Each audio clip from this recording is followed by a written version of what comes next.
Hello everyone, welcome back on our channel just by Vinita ma'am. तो जैसे कि आपको पता है, मैंने क्लास 10 के एनसीईआरटी ज्योग्राफी सीरीज़ में स्टार्ट की थी, जिसमें मैंने फर्स्ट चैप्टर उठाया था आपका रिसोर्सेज एंड डेवलपमेंट लाइक संसाधन एवं विकास, जिसका मैं पार्ट 1 आपको करवा चुकी हूँ। ठीक है, तो आज हम पार्ट 2 डिस्कस करने वाले हैं, जो कि आपके लिए काफ़ी इंपॉर्टेंट रहेगा। ये सारे के साथ जितने भी ज्योग्राफी की सीरीज़ मैंने स्टार्ट की, अपकमिंग जितने भी एग्जाम हैं उनके लिए, साथ ही जो स्कूल गोइंग स्टूडेंट्स हैं उनके लिए भी हेल्प करेगा। ठीक है, तो इस वीडियो को स्टार्टिंग से लेकर एंड तक देखिएगा। तो मैं आपको बता देती हूँ अब तक मैंने आपको क्या क्या करवाए हैं।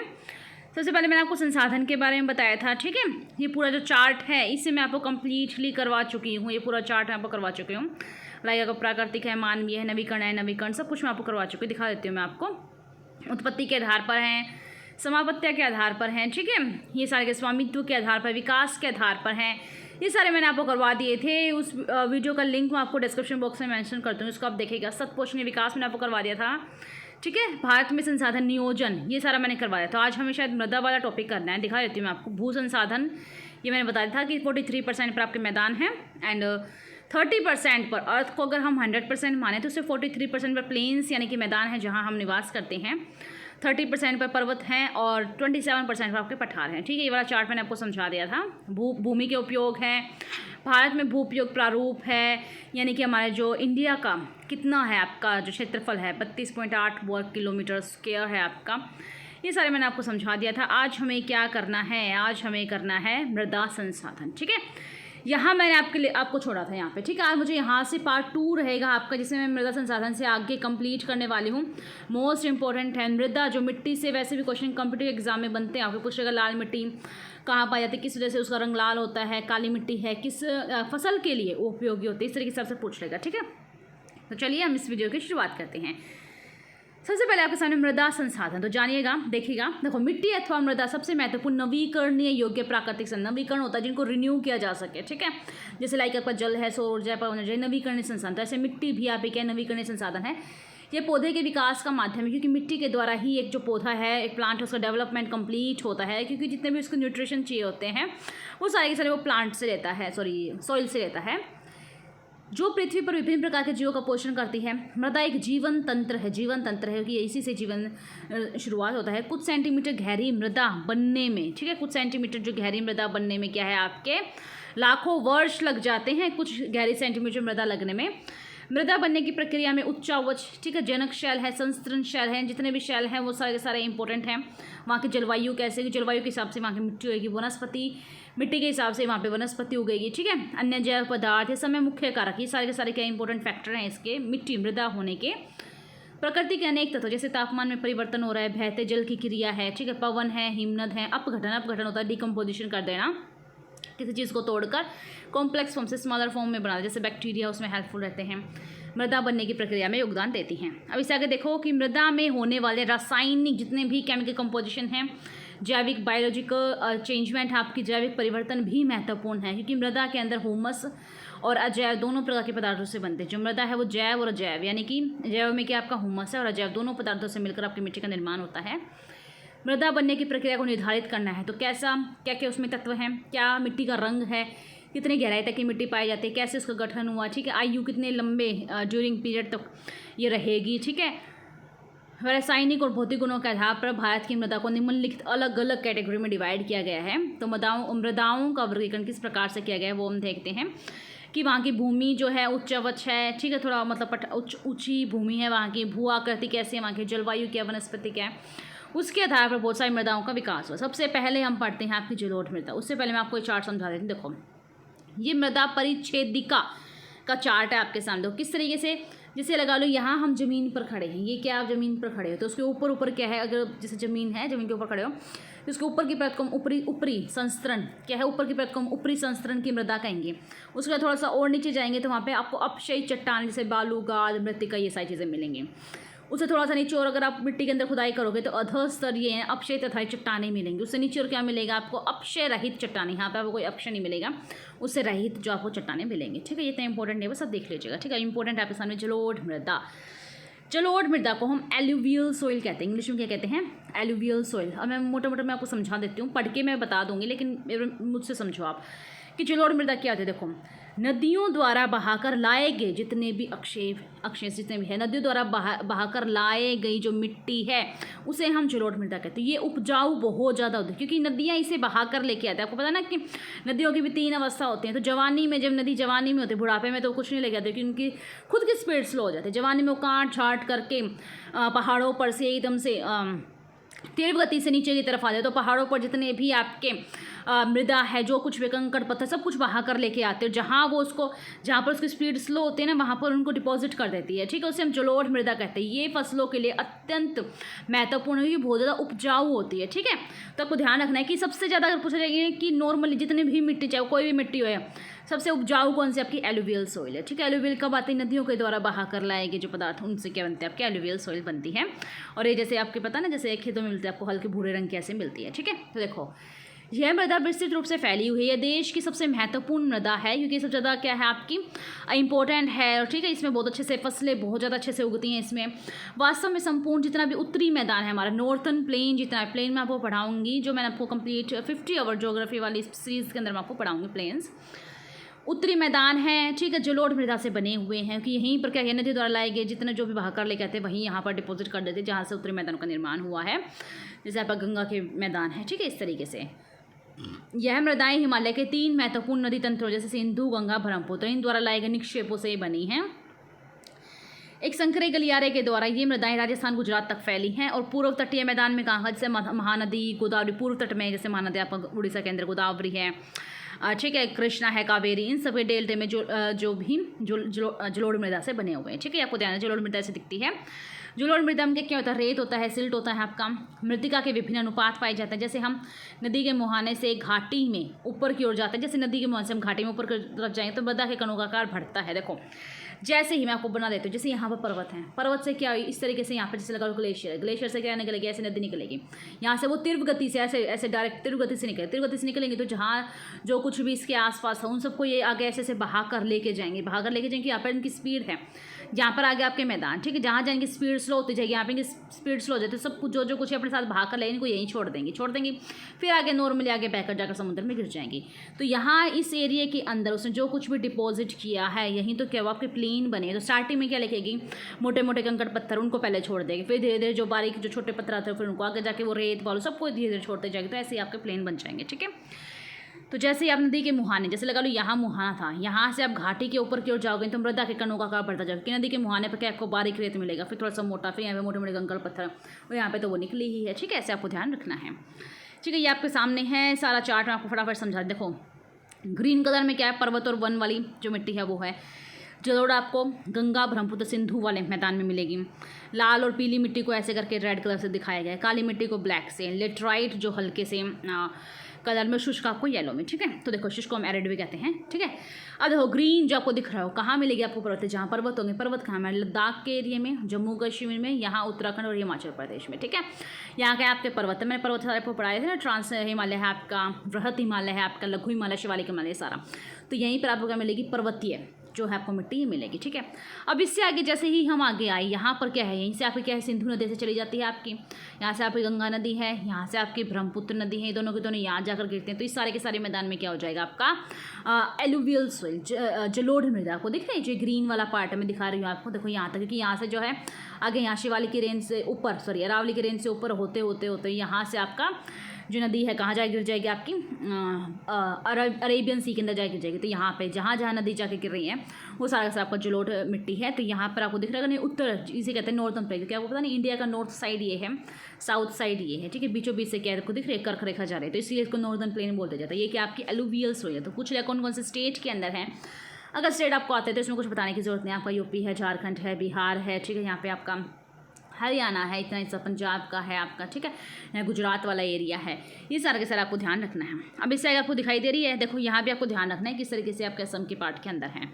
अब देखो जो आपको रेड कलर से दिखाई दे रही है, ये है आपकी लाल और पीली मृदा। लाल में जो मिट्टी है वो दिख रही है आपको कहाँ पे? नॉर्थ ईस्ट में है आपकी लाल मिट्टी। और इस तरीके से जो आपके तटीय मैदान है ना, तटीय, आपको पता होगा ये आपका कौन सा घाट है? पश्चिमी घाट है या आपका पूर्वी घाट है। इन दोनों के घाट पर, पश्चिमी घाट पर तो कम है लेकिन पूर्वी घाट पर ज़्यादा, क्योंकि यहाँ पर आपकी जो महानदी है, गोदावरी है, कृष्णा है, कावेरी नदी क्या करती है यहाँ पे बंगाली खाड़ी में गिरते हैं। जितना भी कुछ बहा कर लेके आते हैं वो सारा का सारा यहीं पर अपना छोड़ कर जाती हैं।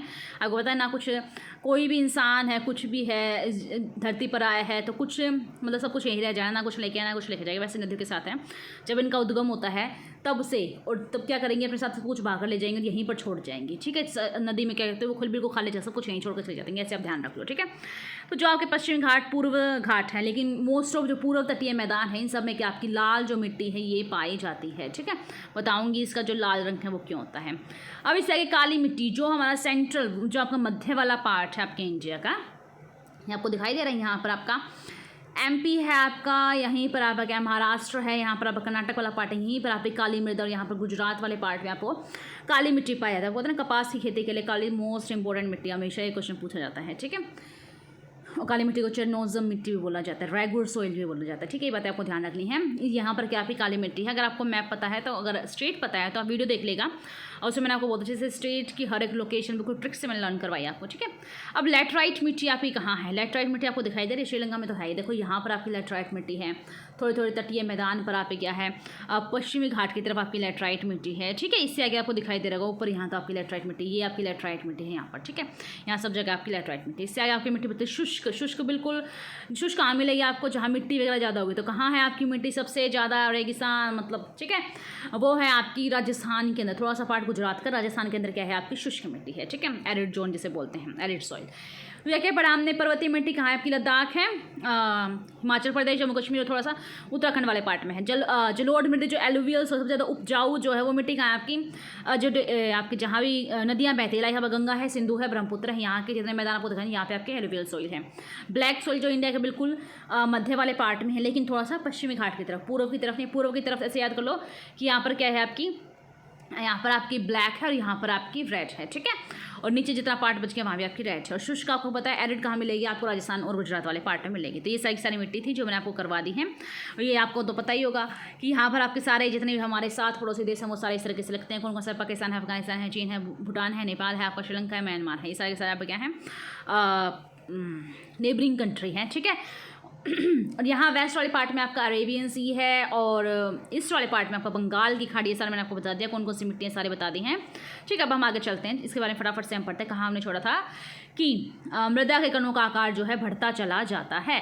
अब इससे आगे नदी घाटी के ऊपरी भाग, नदी घाटी के जो ऊपर वाले भाग है, जैसे ढाल भंग के समीप मोटे कण वाली मृदा पाई जाती है। ठीक है, जैसे जैसे ऊपर जाते जाएंगे मोटे मोटे कण आपको मिलते रहेंगे। ऐसी मृदाएं पर्वतों के तलहटी पर बने मैदानों जैसे द्वार, चो क्षेत्र और तराई के आमतौर पर पाई जाती है। ठीक, बताऊंगी सारा तराई है, भावर, खाबर, बांगर का क्या होता है सब बताऊंगी मैं आपको। कणों के आकार या घटकों के अलावा मृदा की पहचान उनकी आयु से भी होती है, कितनी मृदा की कितनी जो है आपकी एज है उसके हिसाब से इसको डिसाइड किया जाता है। आयु के आधार पर ही मृदा को दो प्रकार के भागों में बांटा गया। मैंने बताया था ना आपको, बांगर और खादर। देखो जो नई मिट्टी होती है उसे क्या कहते हैं, खादर, न्यू। ठीक है, न्यू ऐसे अगर तो जो खाद है वो कैसे, तो न्यू ही होती है आपकी, तो ऐसे याद कर लो। ठीक है, नई जलोढ़ को हम खादर कहेंगे, पुरानी जलोढ़ को हम बांगर कहेंगे। नई पुरानी का क्या चक्कर है, देखो जैसे ही आपको पता है जो नदियाँ क्या करते हैं अपना मार्ग बदलती हैं। जैसे बिहार के शोक को किसे कहते हैं, जैसे बिहार का शोक किसे कहा जाता है। ठीक है, इस तरीके से आपको याद रखना बिहार से कोसी को कहा जाता है, क्योंकि वो नदी क्या करते हैं अपना मार्ग बदलती है। जैसे लगा लो कि वो इस बार यहाँ मार्ग से निकली है, तो जितना भी जब कुछ बहा कर लेके आए वो सब कुछ यहाँ छोड़ देगी, तो यहाँ क्या हो जाएगा, सारा का सारा आपका मैदान बच जाएगा। यहाँ पर क्या करेंगे, फसल वगैरह उगाएंगे। ठीक है, फिर कुछ टाइम के बाद लगा लो इसने यहाँ से रास्ता बदले, वो यहाँ से चलेगी, तो यहाँ से चलेगी, तो इस बार कहाँ से गई, यहाँ से गई है ना नदी, तो अपना जो कुछ भी वो अवशेष जो भी कुछ भी बहा कर ले गए सब कुछ यहाँ छोड़ देगी। तो जो ये पिच पुराना वाला रह गया, क्योंकि इस बार इसने इस मार्ग से आई है, तो ये नया क्या हो जाएगा, नई नई जलोढ़ मिट्टी, तो खादर। ये वाली पुरानी हो जाएगी तो इसे कहेंगे बांगर। क्या कहेंगे, बांगर। ठीक है, आपको याद रखना पुरानी को बांगर और नई को खादर। आ गया समझ में कि पहले वो यहाँ से बहती थी तो उस मिट्टी वो उतनी उपजाऊ नहीं हुई, क्योंकि उसको हमने यूज़ कर लिया गया है, हमें उसमें फसल वगैरह उगा ली गई, तो वो इतनी उपजाऊ नहीं जितनी कि इस बार नई वाली है। आपको पता है घर में कोई चीज़ लेके आते हैं हम, एक तो नई लेके आएंगे, उसकी इतनी वैल्यू बढ़ेगी, उसको हम यूज़ करेंगे, कुछ टाइम बाद तो उसके जैसी ही और नई चीज़ आ गई तो उसको हम छोड़ देते हैं। तो वही बात है, पुरानी है तो बांगर, और जो अभी अभी हाल ही में यहाँ से गुजरी है आपकी वो खादर हो जाएगी। ठीक है, होप सबको समझ में आ गया होगा। बांगर मृदा में कंकर जो है वो ज़्यादा मात्रा में पाए जाते हैं। खादर में जो मृदा की तुलना में ज़्यादा महीन कण, क्योंकि अभी तो लेके आइए, वो अभी भी लेके आए तो महीन कण ही लेके आएंगे। पुरानी वाली बांगर के अंदर जो बड़े बड़े कण पाए जाएंगे मिट्टी के। ठीक है, जलोढ़ मृदाएं बहुत उपजाऊ होती हैं, एलुवियल सोइल बहुत ज़्यादा आपकी फर्टाइल होती हैं। अधिकतर जलोढ़ मृदाओं में क्या क्या होता है आपका, पोटाश है, फॉस्फोरस है और चूना युक्त होते हैं। क्या होता है इनमें, पोटाश फॉस्फोरस चूना युक्त होती हैं, जो इनको गन्ने, चावल, गेहूं और अन्य अनाज दलहन फसलें जितनी भी हैं उनके लिए बहुत ज़्यादा उपयुक्त होती हैं। अधिक उपजाऊपन के कारण जलोढ़ मृदा वाले क्षेत्रों में गहन कृषि की जाती है और यहाँ जनसंख्या घनत्व होता है ना कि नदियों के किनारे ही लोग क्या करते हैं, अपना बसेरा बनाते हैं, तो इसलिए नदियों के किनारे जनसंख्या घनत्व जो है बढ़ता जाता है। और मृदाओं का सूखे क्षेत्रों में मृदाएं अधिक क्षारीय, सूखा क्षेत्र होगा तो मृदा में होता है ना कि अम्ल और क्षार क्या होता है, इससे कि सबका पीएच स्केल है वहाँ पर, अगर मैं यहाँ पर 7 क्या होता है आपका न्यूट्रल होता है, यहाँ आपका 0 होता है, यहाँ आपका 14 होता है। 0 से 7 के बीच का अगर उसका रेंज है तो आपका एसिडिक हो जाएगा, आपका अम्लीय उसकी प्रवृत्ति हो जाएगी। अगर 7 से 14 के बीच में तो उसकी क्षारीय प्रवृत्ति हो जाएगी, अम्ल थोड़ा खट्टा, क्षारीय थोड़ा कड़वा होता है, ठीक है। 7 पर आपका न्यूट्रल, जैसे पानी आपका न्यूट्रल होता है, 7 अगर पीएच स्केल, तो इस तरीके से क्षारीय क्षारीय तो क्या, क्षारीय का मतलब क्या आपके पीएच स्केल 7 से 14 के बीच में रहेगा, ठीक है। तो जो सूखे हैं, सूखा है वहाँ तो आपको पता कुछ उगेगा नहीं, तो उसकी जो मिट्टी है ना वो अधिक क्षारीय हो जाती है। इन मृदाओं का सही उपचार और सिंचाई करके ही इन्हें पैदावार बढ़ाई जा सकती है, ठीक है। हमने पढ़ा एलुवियल सोइल के बारे में, क्या क्या जाना हमने एलुवियल सोइल, फटाफट से हम रिकैप करते हैं। एलुवियल सोइल जिन्हें हम जलोढ़ मृदा कहते हैं, आपको पता बहुत ज़्यादा उपजाऊ होती है क्योंकि नदियों के द्वारा बहा कर लाए गए जितने भी निक्षेप उन सबको यहाँ पर डिपॉजिट कर देते हैं, जिससे क्या होता है आपका मैदान का निर्माण होता है और इसी पर हम क्या करते हैं फसल वगैरह उगा पाते हैं।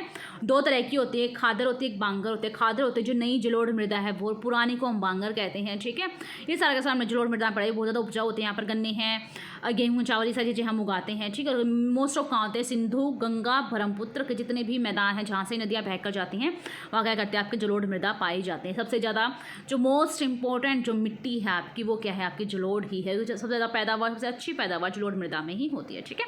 ये सारा हमने जलोढ़ मृदा के बारे में पढ़ा है। अब हम काली मृदा, ब्लैक सॉइल के पास चलते हैं। देखो इन मृदाओं का रंग काला है क्योंकि इसे हम रेगुर नाम से भी जाना जाता है। काली मृदा किसके लिए, कैसे काली, कैसे कपास, कपास जो है आप काली मृदा पर ही उगाया जाता है। कपास की खेती के लिए काली मृदा बहुत ज़्यादा इंपॉर्टेंट है। काली कपास मृदा के नाम से इसे जाना जाता है।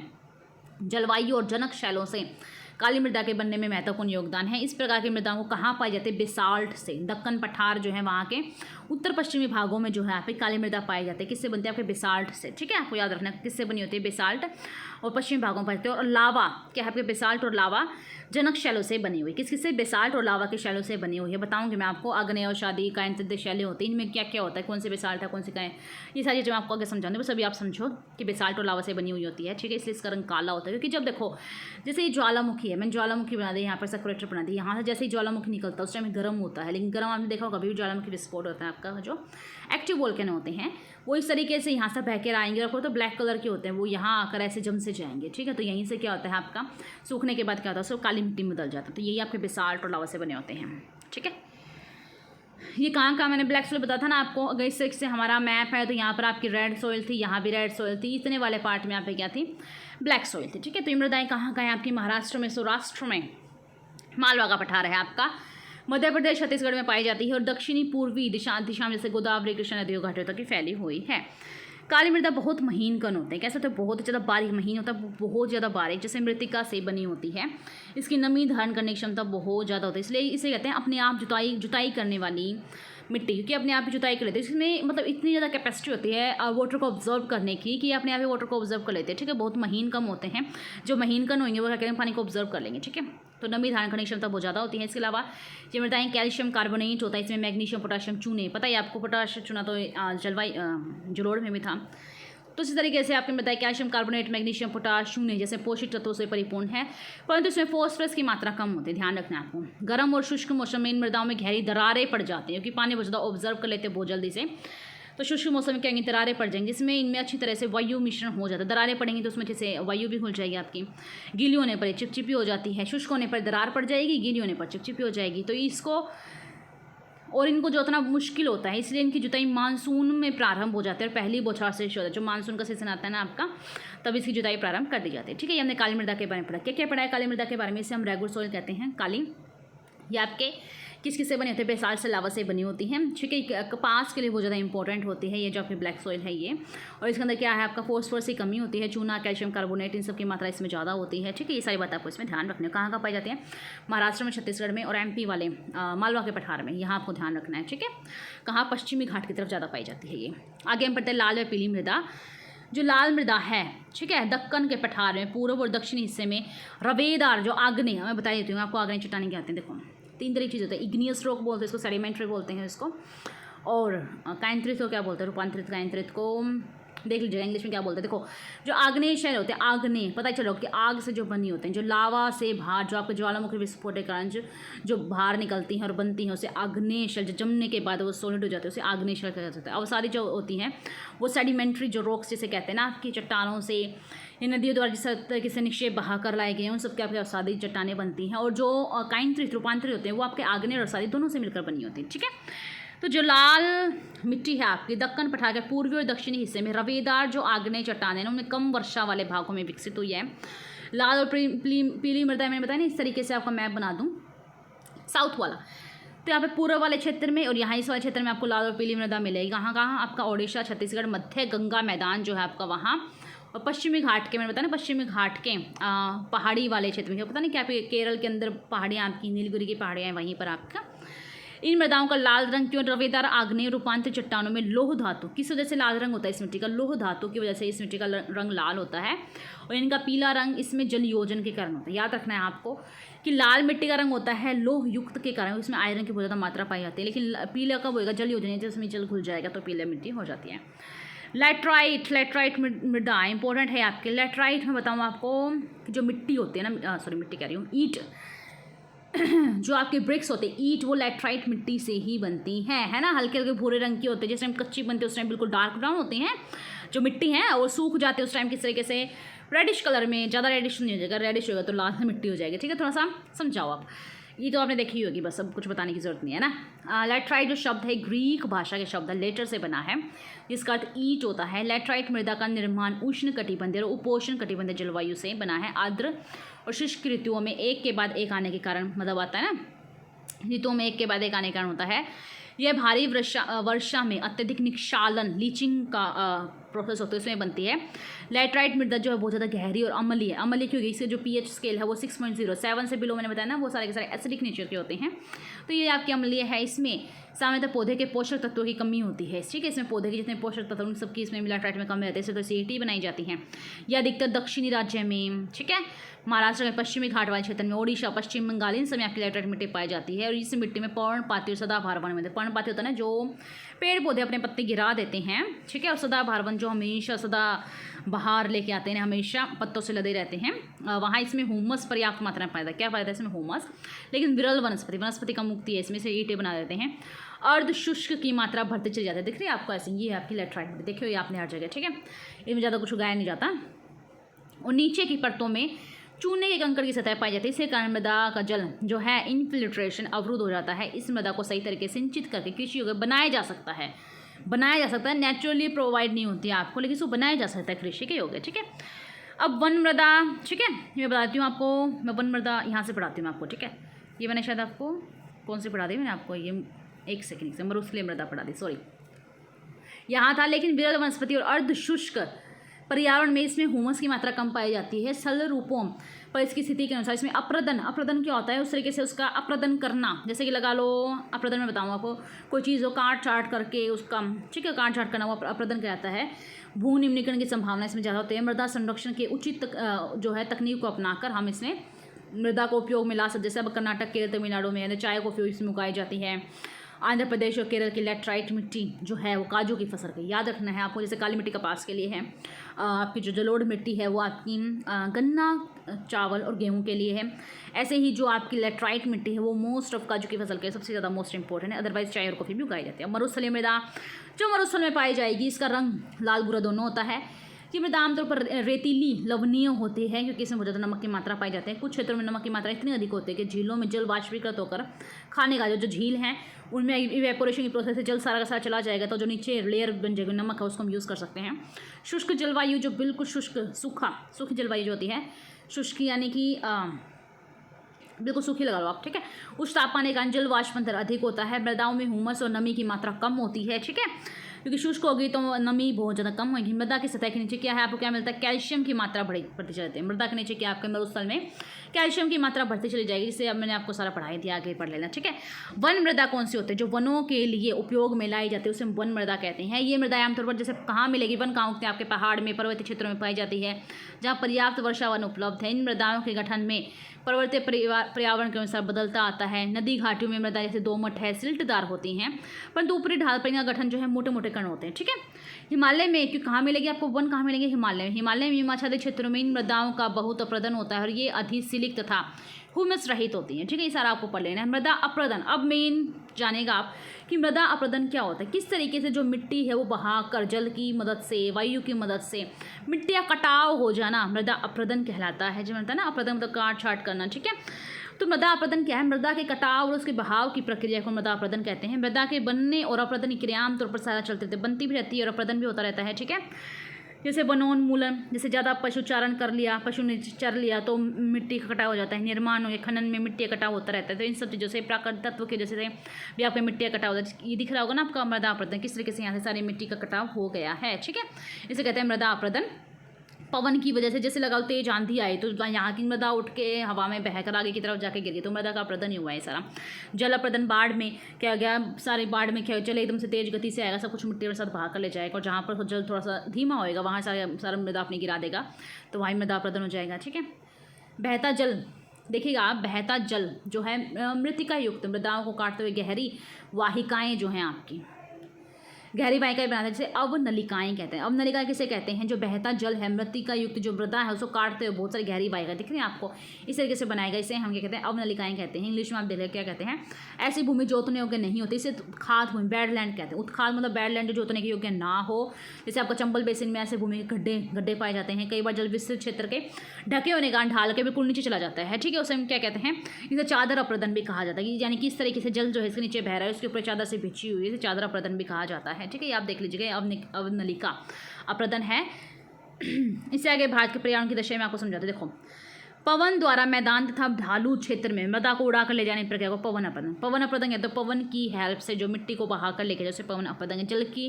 जल अप्रदन जो जल की मदद से लेके जाता है। ठीक है, कृषि के गलत तरीके के कारण भी मृदा अप्रदन होता है। गलत ढंग से हल चला देते तो मृदा का जो ऊपर वाला जो ढाल है ना वो भी हल चलाने से वाहिकाएं बन जाते हैं। ठीक है, जिसके अंदर बहता पानी आसानी से मृदा कटाव कर देता है। ठीक है, ये सारा का सारा इंपॉर्टेंट है। मेन आप बस करना है कि जल अप्रदन पवन अप्रदन क्या होता है, मैंने पढ़ा दिया है, इसको आप फटाफट से पढ़ लीजिएगा। ठीक है, ये सारा मैंने आपको समझा दिया है। फिर भी मैं बता देती हूँ आपके सामने कि क्वेश्चन सब बन जाता है। समोच्च जुताई, समोच्च जुताई क्या होता है, आपका कॉन्टोर पॉइंट, ढाल वाली जितनी भी समोच्च रेखाओं के समांतर जैसे हम हल चलाने के ढाल से जल बहाव की जो गति है वो घटती रहती है, जैसे हम समोच्च जुताई कहा जाता है। ढाल वाली भूमि पर सोपान, इस तरीके से सोपान बनाए जाएंगे। आपने देखा होगा जैसे नॉर्थ स्टेट में कहीं होंगे तो इस तरीके से पहाड़ होगा, उसके ऊपर से ढलान बनाए जाएंगे और वहाँ पर कृषि की जाएगी।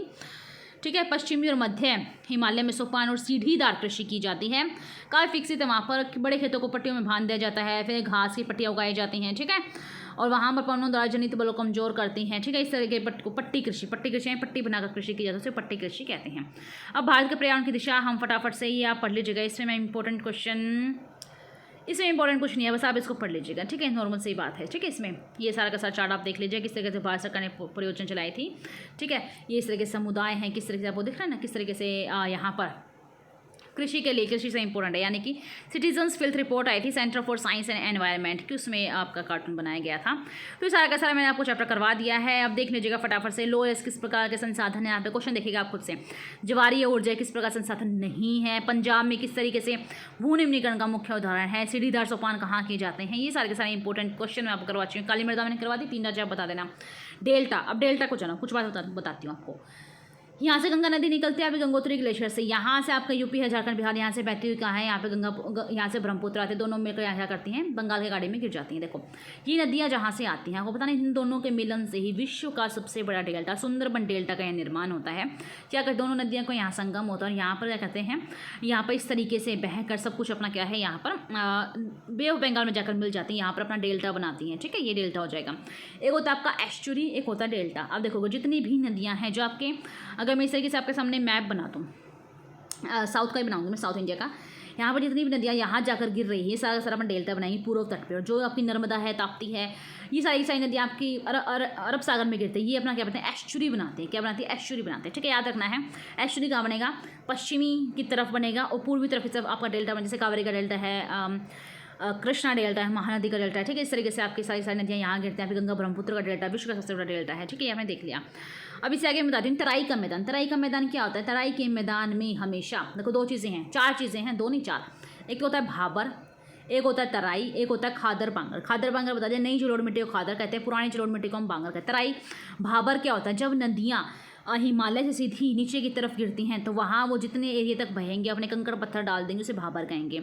लेकिन कुछ टाइम तक जाने के बाद वो ज़मीन के नीचे की तरफ चली जाती हैं, ज़मीन के नीचे से बहेंगे। सरस्वती नदी ज़मीन के नीचे से बहती है और उसके ऊपर बहुत ज़्यादा शायद मैंने गलत बता दिया आपको, अगेन सॉरी। देखो जो भाबर होता है ना, ये नदी क्या करेंगे, एकदम से नीचे की तरफ आएंगी, ठीक है। जैसे मैं आपको मैप भी बना देती हूँ, ठीक है, कंफ्यूज मत होना। ये आपके सामने पर्वत है, यहाँ से बिल्कुल नदियाँ ऐसे गिरेंगी, यहाँ गिरते हैं, यहाँ पर बिल्कुल तीव्र गति से गिरेंगी। तीव्र गति से गिरेंगी तो यहाँ क्या होंगी नदियाँ, कुछ टाइम तक यहाँ तक जाने के बाद उस जमीन के नीचे से नीचे से जाएंगी, वहाँ से बहेंगी, उसके ऊपर मिट्टी की परत जम जाती है, उससे होंगे भाबर, ठीक है। लेकिन कुछ टाइम आने के बाद वो क्या करेंगी, सतह पर जैसे जहाँ पर मिट्टी की परत कमजोर होती जाए, कम होती जाएगी, वहाँ पर सतह पर दिखनी शुरू हो जाएगी। जैसे तराई के मैदान, तराई का मैदान हमेशा दलदली मैदान होता है, इसलिए वहाँ पर मच्छर वगैरह ज़्यादा पाया जाता है, दलदली मैदान होता है, क्योंकि वहाँ पर जो नदियाँ हैं वो फिर से मतलब कैसा कहता है रीओरिजिनेट होना, तो बार से में दिखने लग जाते हैं। तराई का मैदान होता है, दलदली क्षेत्र होता है, ठीक है। भाबर हो जाएगा ज़मीन के नीचे से बहना, जैसे यहाँ हमारा मैदान है, ज़मीन के नीचे से बह रही है, फिर वो ऐसे निकल रही है कि यहाँ पर मिट्टी की परत कम हो गई, इसे तराई का मैदान कहेंगे। फिर आगे खाद्य पंगल मैंने आपको बता दिया, ठीक है, ये मैंने आपको समझा दिया है। पहाड़ी क्षेत्र की मृदा मैंने बता दिया, जैव जल संसाधन बता दिए मैंने आपको, ये सारे के सारे मैंने आपको करवा दिए हैं। ये थे आपकी 10th क्लास का फर्स्ट चैप्टर आपका, ठीक है, संसाधन एवं विकास, रिसोर्स एंड डेवलपमेंट। कोशिश की मैंने आपको बाइलिंगुअल पढ़ाने की, जहाँ भी जो वर्ड लगे, एक दो वर्ड है वो आप चेकआउट कर लीजिएगा, इतना तो आप सर्च कर सकते हैं गूगल पे। कोशिश की है मैंने आपको बाइलिंगुअल पढ़ाने की। आपको वीडियो कैसी लगी, बहुत कुछ मैंने आपको इसमें सिखाने की कोशिश की। प्लीज़ आप अपने फ्रेंड्स साथ शेयर कीजिएगा, खुद पढ़िएगा। कोई भी डाउट लगता है कमेंट कीजिएगा, मैं आपको जरूर रिप्लाई करूँगा, अदरवाइज नेक्स्ट वीडियो में आपके आंसर जरूर दे दूँगी, ठीक है। इस जगह से मैंने वर्ल्ड ज्योग्राफी की सीरीज भी स्टार्ट करी, उसको जरूर चेकआउट कीजिएगा, ठीक है। वीडियो कैसी लगी मुझे कमेंट करके जरूर बताना। चलिए मिलते हैं हम नेक्स्ट वीडियो में, तब तक के लिए नमस्कार।